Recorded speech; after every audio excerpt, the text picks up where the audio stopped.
My father-in-law called me a gold digger and banned me from the family. So I revealed his little secret. Jennifer Wilson never imagined that a simple suggestion to help her sick daughter would turn into the worst nightmare of her life.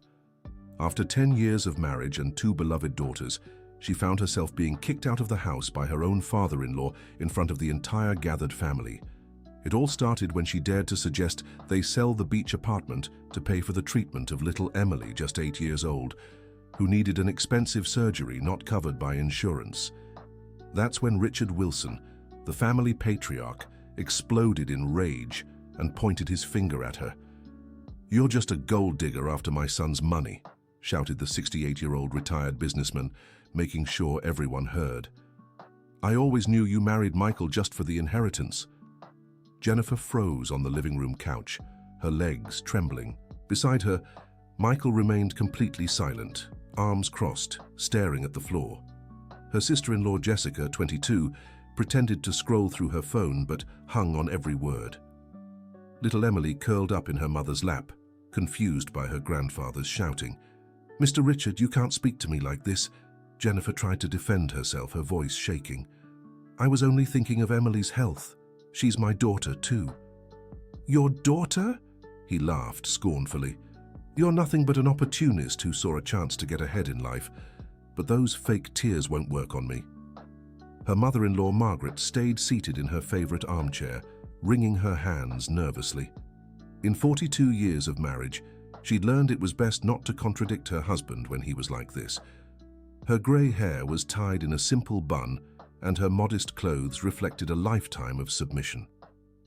"Dad, you're overreacting," Michael murmured, but his voice was so quiet almost no one heard. "Overreacting?" Richard turned to his 35-year-old son. "She wants us to sell the property I built with my own sweat to pay for some fancy medical treatment. There are public hospitals for that." A mix of anger and sadness welled up in Jennifer's chest.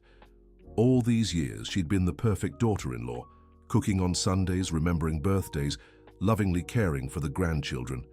She'd never asked the family for anything, quite the opposite. She worked as an accountant at a small firm in downtown Denver and always contributed to household expenses. "I work and earn my own money," she said, trying to stay calm. "I've never needed you for anything. I just thought, as family, we could help each other." "Family?" Richard let out a bitter laugh. "You think you're part of this family. You're just the woman my son brought home, and now you're showing your true colors." Dear listener, if you're enjoying the story, don't forget to like and especially subscribe to the channel. It helps us a lot as we're just starting out. Now, back to the story. Little Emily began to cry softly, clutching her mother's beige blouse tighter.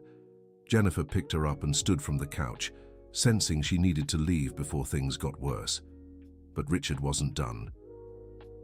"And one more thing," he continued, his voice lower but just as threatening. "I want you out of my house today. Take your things and your daughters and leave.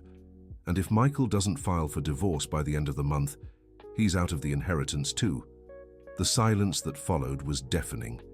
Jennifer looked at her husband, hoping he'd finally take a stand, defend the family they'd built together. But Michael kept staring at the floor, as if he were somewhere else. "Michael?" she called out, her voice almost fading. He looked up for a moment, and she saw a mix of shame and fear in his eyes. Fear of losing his father's approval, fear of being cut off from the inheritance he'd always taken for granted, fear of facing the reality that he might not be the man he thought he was. "I need to think," was all he managed to say. Jennifer felt as if she'd been punched in the gut. 10 years of marriage, 2 daughters, a whole life built together, and he needed to think about whether he should defend her from unfair accusations. In that moment, she realized she might never have truly known the man she married. "Fine," she said, her voice steady despite the tears. "I'll pick up the girls from school and we'll leave. But one thing you can be sure of, I know this family's finances very well. Far better than you imagine." Richard raised his eyebrows, intrigued by the threatening tone in his daughter-in-law's words. But before he could ask what she meant, Jennifer was already heading upstairs to gather her things. In the bedroom she'd shared with Michael for a decade, she opened the travel suitcase they used for vacations. Her hands shook as she folded the girl's clothes. How had it come to this? How had a plea for help for her own daughter turned into this nightmare? As she packed Emily's favorite toys, Jennifer remembered how she'd met Michael. It hadn't been a chance encounter like they'd always told the family. In truth, she'd been investigating something very specific about Richard Wilson's company when she crossed paths with his son at an accounting event. Her father, Robert Johnson, had been Richard's partner in the early years of the construction business. But when Robert died in a workplace accident 15 years ago, all the partnership documents simply vanished. His widow, Jennifer's mother, was left with nothing, while Richard continued to grow his construction empire. Jennifer had studied accounting precisely to understand what had happened to her father's inheritance. For years, she'd discreetly investigated the financial dealings of Wilson and Partners. That's how she'd uncovered a series of irregularities that could destroy her father-in-law's reputation. But then she met Michael, truly fell in love, and decided to bury the past. She stored all the documents she'd collected in a safe deposit box, promising herself she'd never use them. She wanted to build a family based on love, not revenge. Now, packing 5-year-old Lily's last dresses, Jennifer wondered if she'd made the right choice. Maybe she should have confronted Richard 10 years ago. Maybe she should have told Michael the truth from the beginning. She carried 2 suitcases downstairs and found the family still in the living room, now silent. Emily continued to cry softly, asking why they were leaving Grandpa's house. Lily, who'd arrived from school in the middle of the chaos, was just as confused. "Mommy, did we do something wrong?" Lily asked, her brown eyes filled with confusion. "No, sweetheart." Jennifer knelt to meet her daughter's gaze. "Sometimes grown-ups disagree, but it's not your fault. We're going to stay at Grandma Susan's for a while." Margaret rose from her armchair, clearly fighting the urge to intervene. Over the years, she'd grown genuinely fond of her daughter-in-law and granddaughters. Jennifer had always treated her with kindness and respect, something she rarely received from her own husband. "Jennifer, dear," Margaret began, but was cut off by her husband's furious glare. "You'll say nothing," Richard said. "This house is no place for gold diggers." Jennifer took her daughter's hands and walked toward the door. Before leaving, she looked back at Michael one last time. He stood frozen in place like a statue. Jessica had stopped pretending to fiddle with her phone and was watching everything with a strange expression on her face. "Michael, if you change your mind, you know where to find us," said Jennifer. "But don't take too long. The girls need stability." With that, she walked out of the house where she had been happy for so many years, unaware that this was just the first piece of a much larger puzzle about to unfold. Susan Johnson's house was on the other side of town, in the Cherry Creek neighborhood. It was a simple but cozy 2-story home where Jennifer had grown up, with lots of love and few resources. Susan, 63 years old, welcomed her daughter and granddaughters with open arms, asking few questions. "Couples fight. It happens," she said as she prepared Jennifer's room. "You'll make up tomorrow." But Jennifer knew it wouldn't be that simple. As she tucked the girls into the same bed, she replayed the day's events in her mind. Richard's accusation had been so specific, so precise in targeting her weaknesses, that she suspected it wasn't just a burst of anger. Why now, of all times, when Emily needed surgery, had he exploded like that? Why had the suggestion of selling a property triggered such an extreme reaction? The Wilson family owned several apartments and houses, all paid off. Selling one wouldn't affect anyone's standard of living. In the early hours of the morning, listening to her daughter's steady breathing, Jennifer made a decision. The next day, she would go to the bank to retrieve the documents she had stored away 10 years earlier. It was time to find out exactly what Richard was trying to hide. The accounting firm where Jennifer worked was in an old office building in downtown Denver. Her colleagues noticed she seemed different that morning, more serious, more determined. During her lunch break, she went to the bank and retrieved a brown folder full of papers from the safe. Sitting in a nearby diner, she reviewed everything she had collected years ago. Construction contracts with inflated prices, fake invoices, payments to shell companies. And in the middle of it all, a document she had forgotten, the original partnership agreement between her father and Richard. According to the papers, Robert Johnson was entitled to 50% of all company profits, a right that should have been transferred to his heirs upon his death. But when he passed away, Richard presented a different version of the contract, one where the partner's share was much smaller. Jennifer photographed all the documents with her phone and returned the originals to the safe. Now she had proof, not just of financial misconduct, but that she was the rightful heir to a considerable fortune. Her father had been robbed, and so had she. When she returned home that evening, she found the girls playing in the backyard with Susan. Emily seemed livelier but still asked about her father. Lily was quieter than usual, clearly sensing something serious was going on. "Mommy, when are we going home?" Emily asked, running to hug Jennifer. "Soon, sweetheart," Jennifer lied, unsure how to explain the situation to such young children. "For now, we'll stay here with Grandma." During dinner, Susan mentioned receiving a strange phone call earlier. "A woman called asking if you were here," she said. "Claimed to be someone's secretary, didn't want to give her name." Jennifer raised her eyebrows. Who could be looking for her? Michael had Susan's number. If he wanted to talk, he would have called directly. Was Richard trying to track her down? That night, after putting the girls to bed, Jennifer decided to call Michael. They needed to talk about their daughter's future, no matter what was happening between them. The phone rang several times before he answered. "Hello, Jennifer." His voice sounded tired.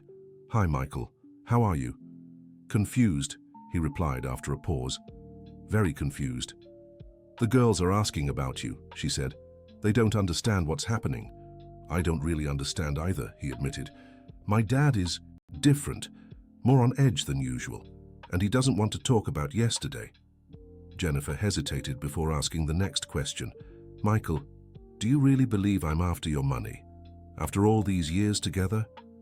The silence on the other end lasted so long, she thought the call had dropped. "No," he finally answered. "I know you're not like that. But my dad, he's afraid of something. And when he's scared, he lashes out at whoever's nearby." "Afraid of what?" "I don't know. But last night he stayed up late going through old papers at the office, and this morning he burned a pile of documents in the backyard." A chill ran down Jennifer's spine. Was Richard destroying evidence? That would explain his overreaction when she mentioned knowing about the family's finances. Maybe he suspected she knew more than she should. "Michael, I need to tell you something important," she said, "but not over the phone. Can we meet? My dad said if I talk to you, I'm cut out of the inheritance." "And what's more important to you, your inheritance or your family?" Another long silence. "I need time to think." "We don't have much time," Jennifer said. "Emily needs the surgery. While we're stuck in this fight, she's suffering. I know I'll figure out a way to get the money." "How?"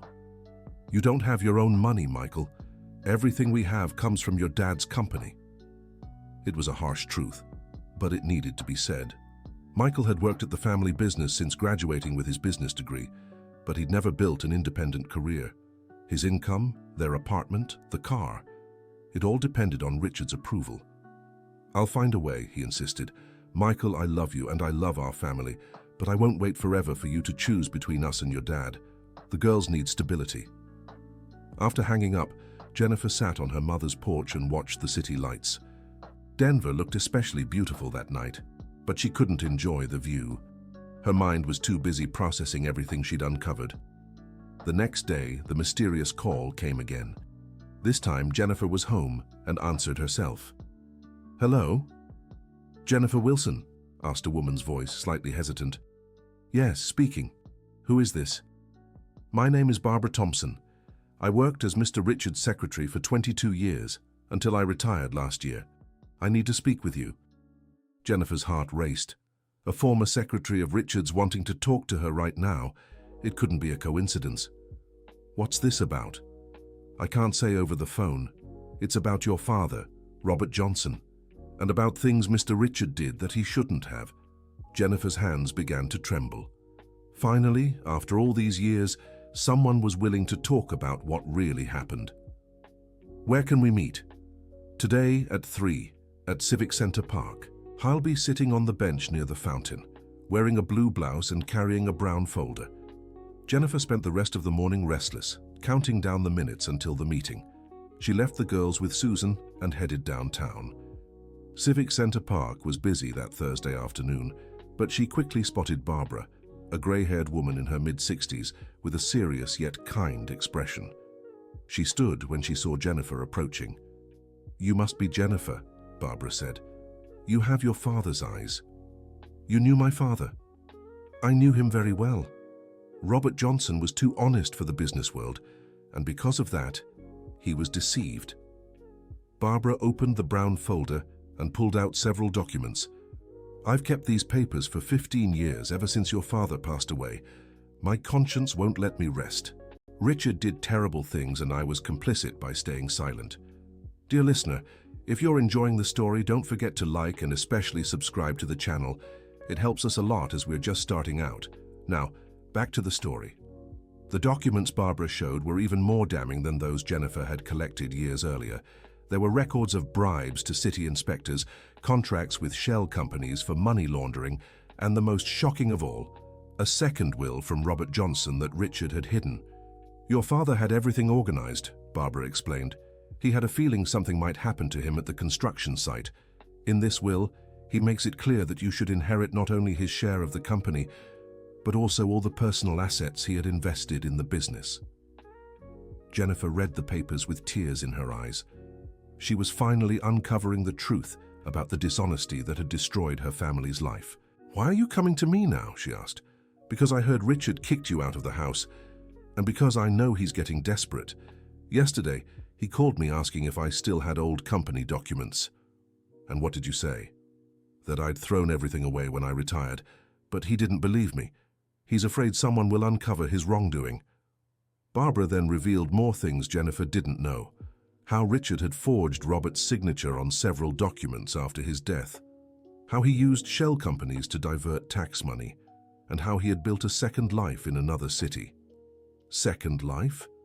"He has another family in Omaha," Barbara revealed. "A woman named Amanda and 3 children.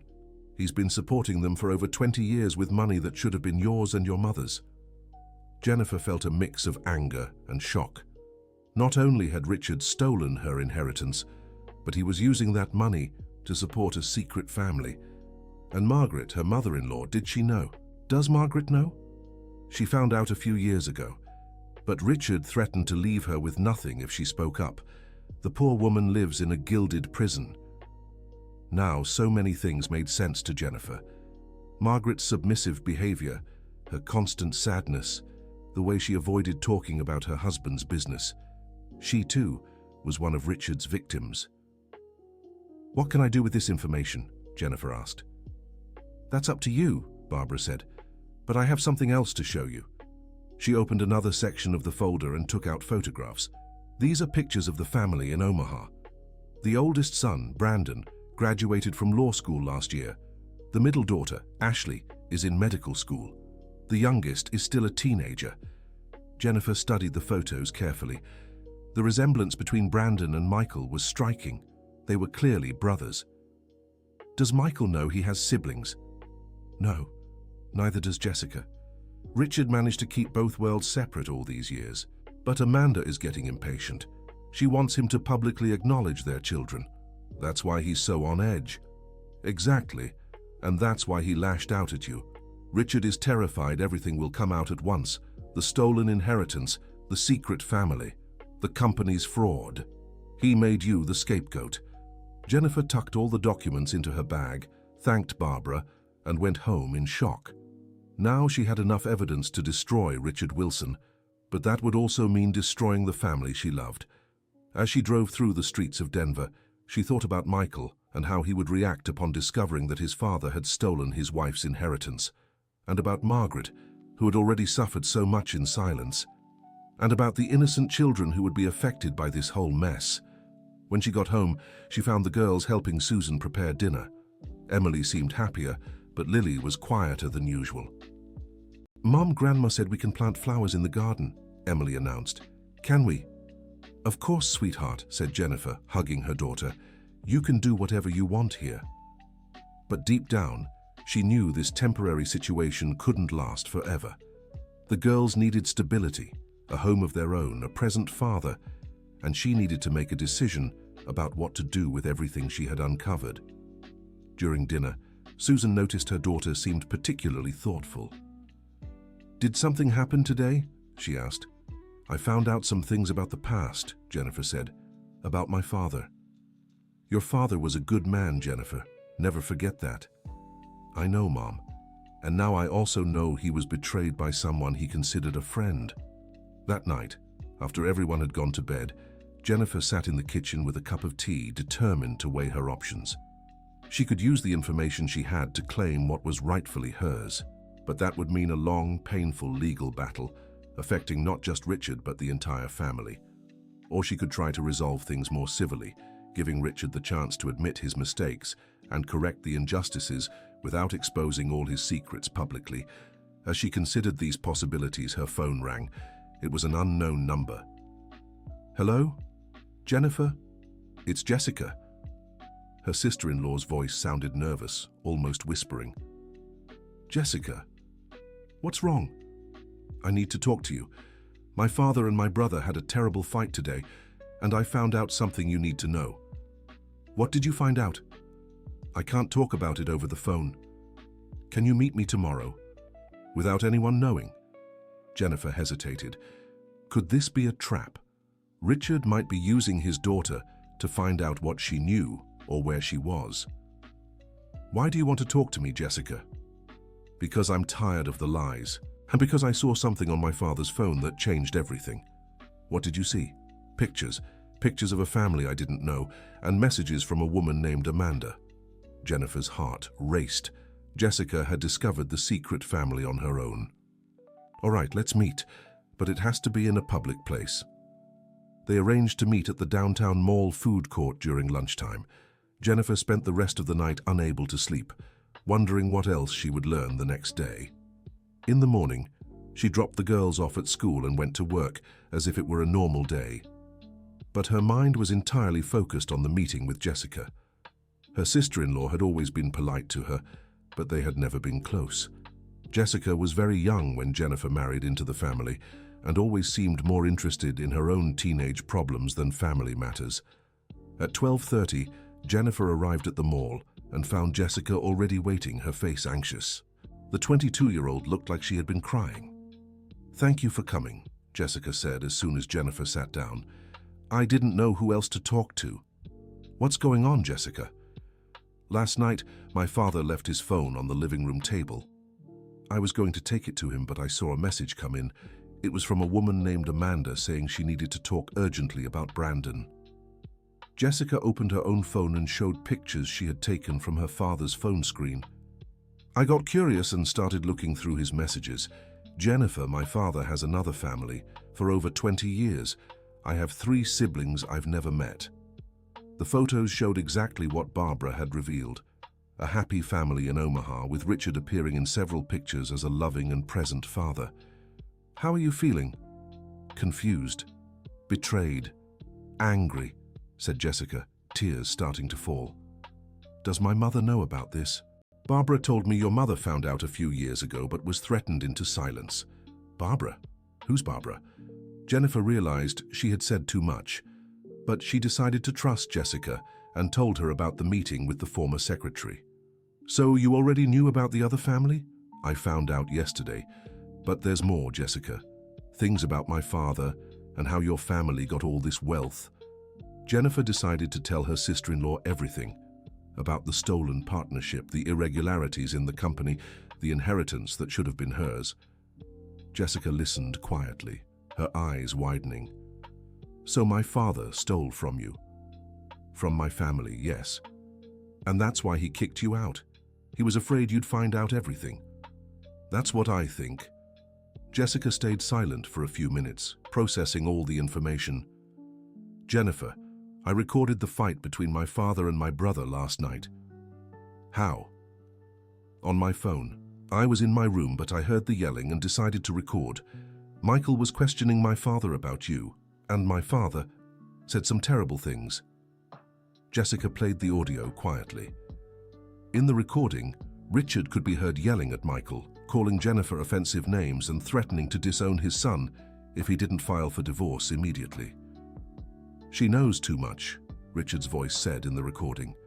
If she decides to talk, our family is finished. What things, Dad? Michael asked. That's none of your business. You just need to get rid of her before it's too late. I won't abandon my wife and daughters because of your paranoia. Paranoia? You ungrateful brat. Everything you have is because of me. Without me, you'd be nothing. The recording continued with more yelling and accusations. At the end, Michael stormed out, slamming the door, and Richard broke something in the living room. Where did Michael go after that? Jennifer asked. I don't know. He didn't come home last night, and this morning my father was even worse, saying he'd handle the situation once and for all. Jennifer felt a chill. What was Richard planning? Jessica, I need to ask you something important. Are you willing to help uncover the truth about all this, even if it means confronting your father? The young woman hesitated for a few seconds, then nodded firmly. I'm tired of living in a family of lies. My mother suffers in silence, my brother is my father's doormat, and now I find out I have siblings I've never met. Yes, I want the truth. Then we'll need to work together. But it has to be discreet. If your father suspects you're helping me, he'll kick me out too. Jessica finished. I know, but I don't care anymore. They spent the next hour planning their next steps. Jessica would go home and try to learn more about Richard's plans. Jennifer would keep investigating the documents Barbara had given her.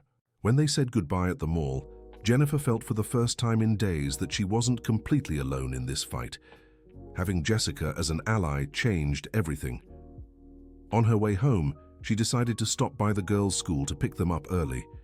She wanted to talk to them about the situation in a way they could understand without being scared. She found Emily and Lily playing on the school playground, seemingly happier than in recent days.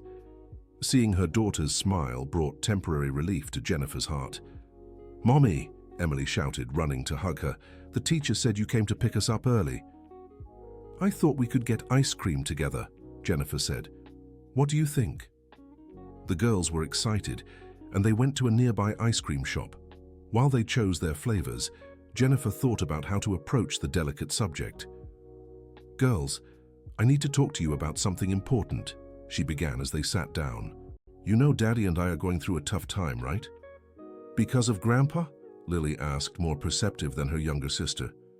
Yes, because of Grandpa. Sometimes grown-ups disagree about important things and need time to think. Does Daddy not love us anymore? Emily asked, her eyes filling with tears. No, sweetheart, Jennifer quickly reassured her. Daddy loves you both very much. He's just confused about some things. But this has nothing to do with you. When are we going back home? Lily pressed. I don't know yet, honey, but in the meantime, we're okay at Grandma Susan's house, aren't we? The girls nodded, but Jennifer could tell they missed their normal routine, their own home, their toys, and their rooms. This situation needed to be resolved soon, for everyone's sake. When they got home, Susan was visibly nervous. Jennifer, a man called here looking for you, she said. He said he was a lawyer and needed to speak urgently. He left a number for you to call back. Jennifer's stomach tightened. Had Richard hired a lawyer? Did that mean he was moving toward legal confrontation? She waited until the girls were distracted by cartoons on TV and dialed the number her mother had written down. Taylor and Associates Law Firm, a receptionist answered. This is Jennifer Wilson. I received a message to return this call. One moment, please. A few seconds later, a man's voice introduced himself. Mrs. Wilson, this is attorney William Taylor. Mr. Richard Wilson has retained me to resolve a delicate matter involving you. What kind of matter? I'd prefer not to discuss this over the phone. Could you come to my office tomorrow to talk? About what exactly? Regarding certain allegations Mr. Wilson intends to make against you, and a settlement proposal that may be in both parties' best interests. Jennifer felt a mix of anger and disbelief. Was Richard really planning to sue her? Why? And what kind of agreement could he possibly be proposing? Attorney Taylor, I'd like to bring my own lawyer to this meeting. Naturally, would 10 in the morning work? After hanging up, Jennifer felt even more determined to fight for her rights. If Richard wanted a legal battle, she was ready. She just needed to find a good lawyer to represent her. That evening, she called Barbara and told her about the lawyer's call. "That's typical Richard," Barbara said. "When he feels threatened, he strikes first. He'll probably accuse you of something to discredit anything you might say against him. Do you know any trustworthy lawyers?" "I do. A very capable young man who's helped others Richard has wronged. I can give you his contact." The lawyer Barbara recommended was Daniel Brooks, a specialist in business and estate law. Jennifer managed to schedule a consultation with him for the same day as the meeting with Richard's lawyer. Daniel was a man in his early 40s, serious but approachable. When Jennifer showed all the documents she had gathered, he was stunned by the amount of evidence. "Mrs. Wilson, what you have here is enough material for several different lawsuits," he said. "Embezzlement, document forgery, tax evasion. Your father-in-law could face very serious trouble." "I don't want to destroy the family," Jennifer explained. "I just want what's rightfully mine, and I want him to stop harassing me." "I understand. Let's first see what his lawyer has to offer. Then we'll decide on the best strategy." At the meeting in Dr. William Taylor's office, Jennifer was shocked by the accusations Richard was making against her. According to the document his lawyer presented, she was being accused of attempted extortion and blackmail. "My client claims you threatened to expose confidential company information unless you received a sum of money," Dr. Taylor explained. Daniel laughed at the accusation. "That's ridiculous. My client never asked for any money. She only suggested the family sell a property to fund their own daughter's treatment. Well, my client is willing to drop the charges if we reach a friendly agreement," Richard's lawyer continued. "He's offering $200,000 for you to permanently remove yourself from the family and renounce any claim to the company's assets." Jennifer and Daniel exchanged glances. The offer was far too low considering what she was actually entitled to, but it revealed Richard's desperation. "We'll need to discuss this proposal," Daniel said. "We'll be in touch." When they left the office, Daniel was energized. "He's panicking," he said. "The offer is laughable, but it proves he knows you have leverage. Now we can go on the offensive." "What do you suggest?" "We'll prepare a counteroffer, but first we need to contact that family in Omaha. If we get their testimony, our position becomes much stronger." That afternoon, Jessica called Jennifer with troubling news. "My father left the house this morning, saying he was going to settle things once and for all," she said. "And my mother is very upset. She wants to talk to you. Your mother wants to talk to me. She found out I know about the other family. Now she wants to tell everything she knows. She's tired of keeping secrets." Jennifer arranged to meet Margaret the next day at a quiet cafe far from the family home. It was risky, but she needed to hear what her mother-in-law had to say. Margaret arrived looking fragile and anxious. Her grey hair was disheveled, and she seemed to have been crying recently. "Jennifer, dear, forgive me for everything that's happened," were her first words. "I should have stood up for you, but I was a coward." "Mrs. Wilson, you don't have to apologize to me. I know you're a victim in this too." "Do you know about Amanda and the children?" "Yes, I do." "Then you know I've lived for years knowing my husband has another family. Other children he loves more than our own." Margaret then shared her version of the story. How she discovered the betrayal 5 years ago when she stumbled upon photos in Richard's car. How he threatened her when she confronted him. How she was forced to live a lie all these years. "He said if I told anyone, he'd divorce me and I'd be left with nothing. And I was too much of a coward to stand up to him." "You're 57, Mrs. Wilson. You still have time to start over." "I know, and that's why I want to help you. Richard is a cruel man, Jennifer. He doesn't deserve anyone's loyalty." Margaret then revealed where Richard kept the company's most important documents, in a safe in his home office, whose combination she had discovered. "If you can get access to those documents, you'll find a lot of compromising information." "How can I get into the office?" "Richard is traveling to Omaha tomorrow. He'll stay there over the weekend trying to calm Amanda down. I can leave the house door open for you." It was a risky opportunity, but perhaps the only one. Jennifer decided to take it, even though she knew she was technically trespassing. On Saturday morning, she left the girls with Susan and headed to the house where she had lived for 10 years. Margaret greeted her at the back door, nervous but determined. "He left 2 hours ago," she said. "He should stay in Omaha until Sunday night." Richard's office was a large room on the ground floor of the house, filled with bookshelves and an old mahogany desk. The safe was hidden behind a painting, disguised in the wall. Margaret typed the combination with trembling hands. Inside the safe were stacks of documents, jewelry, cash, and several folders organized by year. "Take whatever you need," Margaret said. "I'll stay in the living room and keep watch." Jennifer began photographing the most important documents with her phone. There were altered contracts, suspicious payment receipts, and documents proving the original partnership with her father. In one of the folders, she found something unexpected: handwritten letters from Amanda, Richard's second wife. In the letters, she demanded more attention and threatened to tell his first family everything if he didn't publicly acknowledge their children.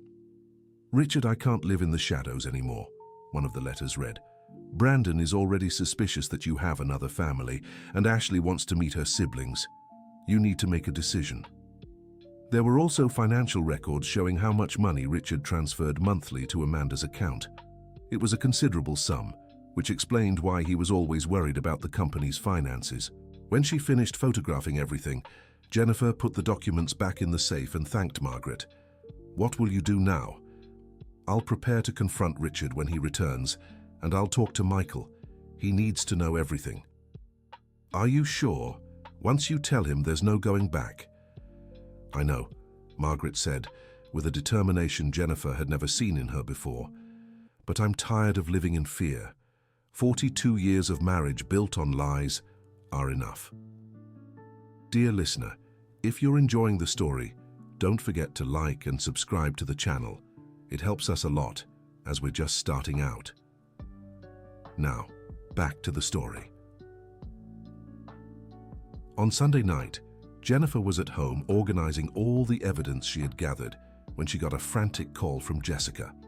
"Jennifer, you need to come here now," her sister-in-law shouted. "My dad got back from his trip and found the safe open. He's completely lost it." "Is your mom okay?" "She locked herself in the bedroom and won't come out. My dad is threatening to call the police. And Michael just arrived. It's total chaos here." Jennifer made a quick decision. It was time to confront Richard with all the cards on the table. "Jessica, tell everyone to stay put. I'm on my way, and this time, we're settling everything once and for all." She asked Susan to watch the girls and drove to the Wilson family home. When she arrived, all the lights were on and raised voices came from inside. She rang the doorbell and waited. When Michael opened the door, she saw a mix of surprise, relief, and shame on his face. "Jennifer, what are you doing here?" "I came to end this once and for all," she said, stepping inside without waiting for permission. "Where's your father?" In the living room, she found Richard pacing like a caged animal. Jessica sat on the couch with a determined expression. "So you've come," Richard said when he saw Jennifer. "Come to finish what you started." "I didn't start anything," Jennifer replied calmly. "But I will finish it, yes. You broke into my house, violated my privacy. I'll sue you for this." "Sue me," Jennifer said, pulling her phone from her purse. "But first, let's talk about these photos I took of your documents." Richard's face paled as she began showing the images on the phone screen. "Michael," Jennifer said, not taking her eyes off Richard, "come look at these photos. They're the original partnership documents between your father and mine." Michael approached hesitantly and stared at the screen. His expression changed completely when he saw the papers proving his father's betrayal. "My God," he murmured. "Dad, is this true?" "Don't listen to her," Richard tried. "Those documents are fake." "Fake?" Jennifer laughed bitterly. "Just like these letters from Amanda are fake too." She showed photographs of handwritten letters. Jessica stood up from the couch to get a better look, and Michael grew even paler. "Who's Amanda?" Michael asked. "Ask your father," Jennifer said. "Or better yet, ask your mother. Where is she?" "Locked in her room," Jessica said. "She doesn't want to talk to anyone." Jennifer went upstairs and knocked on the master bedroom door. "Margaret, it's me, Jennifer. Are you all right?" The door opened slowly, revealing Margaret with red, tear-swollen eyes. "Jennifer, dear, he found out I helped you." "So what? You did the right thing. Now let's go downstairs and end this once and for all." "I'm scared." "I'll be with you." And now we have proof of everything. He can't hurt anyone anymore. They went down together to the living room, where Richard was still vehemently denying everything. But when he saw his wife, his attitude changed. "Margaret, you shouldn't have done this," he said in a threatening tone. "Shouldn't have done what?" Margaret's voice was firmer than Jennifer expected. "Shouldn't have helped you deceive our children all these years? Or shouldn't have helped Jennifer uncover the truth about what you did to her father?" Michael and Jessica looked from their mother to their father, confused. "Mom, what are you talking about?" Michael asked. "Michael, sit down," Margaret said. "Both of you. It's time you knew the truth about your father." And then Margaret told them everything. About how Richard had stolen Robert's share of the company, about the financial irregularities, about the secret family in Omaha, about the years of threats and intimidation she had endured. Michael listened in silence, his head in his hands. Jessica cried softly, but kept her eyes fixed on her mother, as if seeing her for the first time. "You have other children?" was Michael's first question when his mother finished. Richard tried to deny it again, but Jennifer showed the photos of the Omaha family. The resemblance between Michael and Brandon was undeniable. "Brandon is 23, Jennifer said. "Ashley is 21. And the youngest, Justin, is 17. They all believe you're a widowed businessman living in Denver." "Why?" Jessica asked, her voice heavy with pain. "Why would you do this to us?" "Because your father is a selfish, cowardly man," Margaret answered, before Richard could speak. "Who always thought he could have everything without consequences." Richard finally exploded. "Enough," he shouted. "You don't know anything. I built all this with my own sweat. Robert was a dreamer who didn't understand business. If I hadn't taken control of the company, we'd all be in poverty today." "Took control or stole it?" Jennifer asked. "I saved this company, and I saved this family. You live in luxury because of me." "Luxury built on others' suffering," Margaret said, "on lies and betrayal." The argument was interrupted by the doorbell. Jessica went to answer the door and returned accompanied by 3 unexpected guests, a middle-aged woman and 2 young adults. "Richard," said the woman, who was clearly Amanda, "we need to talk, now." The silence that followed was absolute. Amanda scanned the room, taking in Richard's first family. Brandon and Ashley, her eldest children, looked just as shocked as Michael and Jessica. "So this is your deceased family?" Amanda asked sarcastically. Richard seemed to shrink, finally confronted with both worlds he had kept separate for so long. "Amanda, I can explain..." "Explain what? 23 years of lies?" She turned to Margaret. "You must be the wife he claimed died in an accident." Margaret looked at Amanda with a mix of compassion and curiosity. "He told you I was dead." "He said you and the children died in a car crash when Brandon was little. That's why he moved to Omaha, to start over." Brandon and Ashley stared at Michael and Jessica as if seeing ghosts. The resemblance between the siblings was striking, making it impossible to deny their relation. "So we're siblings?" Brandon asked Michael directly. "Apparently, yes," Michael replied, still in shock. Jennifer watched the scene with a blend of sadness and satisfaction. Finally, all of Richard's lies were being exposed at once. "Amanda," she said, "do you know how Richard got the money to support 2 families?" "He always said he had successful investments," Amanda answered, but her tone hinted she'd long suspected there was more to it. Jennifer then told Amanda about the theft of her father's inheritance, the irregularities in the company, and the entire scheme Richard had built to hide his illegal activities. "So the money he uses to support us," Ashley began, "is stolen," Jennifer finished. "Money that should have been mine and my mother's." Amanda looked at Richard with disgust. "I always knew something was off," she said, "but I never imagined it was this bad." "You don't understand," Richard tried again. "I did what was necessary to protect my family." "My family's..." "Protect," Michael snapped, finally losing patience. "You destroyed our family, lied to everyone, stole my wife's inheritance, and you dare say you protected us?" "Michael, you've always been weak," Richard shot back. "Just like your mother. Neither of you ever understood what it takes to succeed in life." "Succeed?" Margaret rose from her chair. You call this succeeding? Living a constant lie? Ruining innocent lives? That's not success, Richard. That's being a monster. Jennifer decided it was time to present her final offer. Richard, I have enough evidence to destroy you completely, she said calmly. I can sue you for embezzlement, document forgery, tax evasion. I can file a paternity claim on behalf of your Omaha children to ensure they get their rightful inheritance. And I can make everything you've done public. Richard glared at her with hatred, but she could see the fear in his eyes. But I don't want to destroy these families. These children aren't to blame for your mistakes. So I'll make you one offer. What offer? He asked. You'll transfer 50% of the company's assets to me, what my father was owed. You'll publicly admit you stole his inheritance, and you'll divide the rest equally among all your legitimate children. This is blackmail. This is justice, corrected Daniel, who had arrived during the commotion and observed from a respectful distance. And considering the crimes you've committed, it's a very generous offer. Furthermore, Jennifer continued, you'll cover Emily's treatment in full, and you'll step away completely from the company's management. Decisions will now be made by me and your children. Amanda approached Jennifer. What about us? She asked. My children and I were also deceived by him.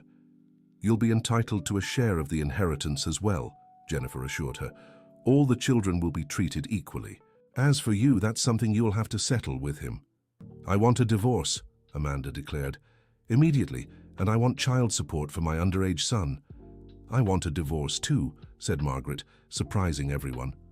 42 years were enough. Richard looked around the room, seeing his two wives united against him, his children staring at him with disappointment and disgust, and Jennifer with enough evidence to destroy him. Finally, he realized there was no way out. And if I don't accept your offer? He asked in a last attempt to retain some control. Then tomorrow morning I file all the lawsuits, said Daniel, and I guarantee the press will find out everything. Businessman builds fortune through theft and maintains two families. That'll make an interesting headline. Richard stayed silent for several minutes, clearly weighing his options. Finally, his posture slumped in defeat. Fine, he said quietly. I accept. In the days that followed, the entire structure of the Wilson family was reorganized. Daniel prepared all the legal documents to transfer ownership of the company and assets. Jennifer finally received the inheritance that was rightfully hers. Emily's surgery was scheduled for the following week at the best hospital in town. The girl was excited, not fully understanding all the chaos that had unfolded, but happy to see her parents talking again. Michael apologized to Jennifer repeatedly during those days. He had decided to resign from his father's company and seek independent employment, wanting to build a career away from Richard's influence. I was a coward, he admitted during a conversation at Susan's house. I should have defended you from the start. What matters is that you're defending our family now, Jennifer replied, and that's what counts. Jessica was also going through significant changes. Meeting her half-siblings had been a transformative experience. Brandon, who had a law degree, had offered to help with all the legal aspects of the situation. Ashley was studying medicine and was fascinated when she met Emily, promising to follow her recovery.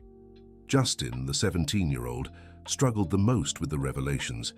He had idolized his father and found it hard to accept that his entire life had been built on lies. But gradually, with the support of his older siblings, he began adjusting to the new reality. Margaret flourished after freeing herself from the oppressive marriage. At 57, she began discovering who she really was without Richard's constant shadow. She decided to return to studying, something she had always dreamed of but never had the courage to pursue. Amanda was also reorganizing her life. The divorce was being processed quickly, and she had decided to move to Denver to be closer to Richard's other children.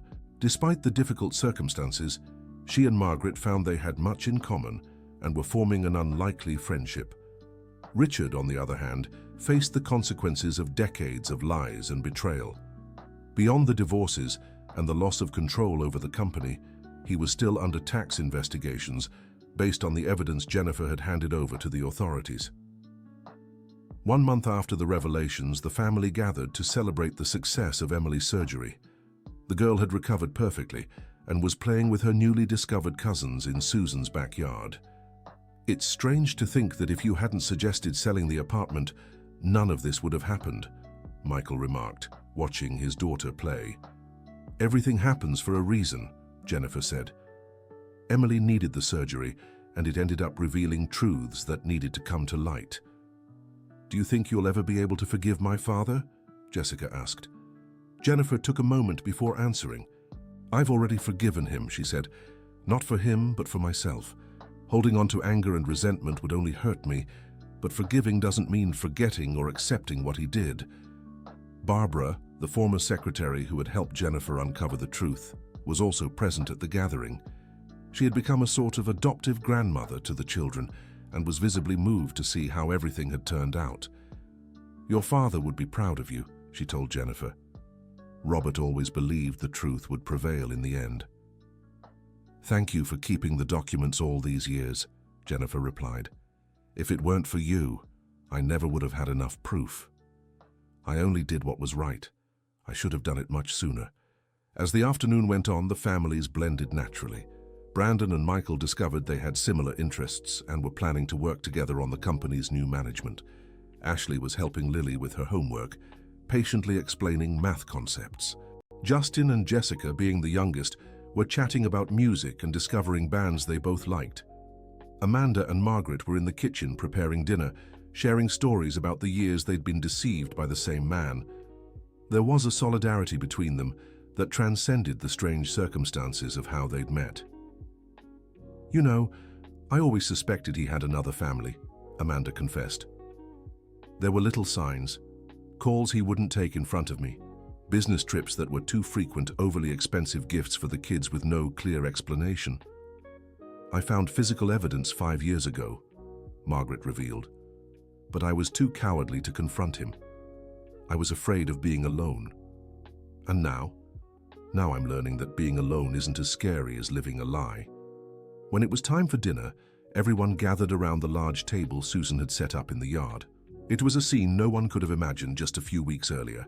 Two families that had been kept apart for decades, now united by truth and the desire to build genuine relationships. Jennifer looked around the table and felt a peace she hadn't known in a long time. Emily was laughing with her new cousins. Lily was excitedly telling a story to Brandon, and Michael was holding her hand with gratitude in his eyes. May I propose a toast? Daniel asked, raising his glass of juice. Of course, everyone replied. To truth, he said. Even when painful, it always sets us free. And to family, he glanced around the table, which isn't defined just by blood, but by love, respect, and honesty. Everyone raised their glasses, and for a moment, only the sound of birds in the garden broke the respectful silence. To family, they repeated in unison. The end. And what did you think of this story of courage and truth? Do you think Jennifer made the right decisions in confronting the family's lies? Leave a comment sharing what you would have done in her place, and subscribe to the channel for more heartwarming stories like this one.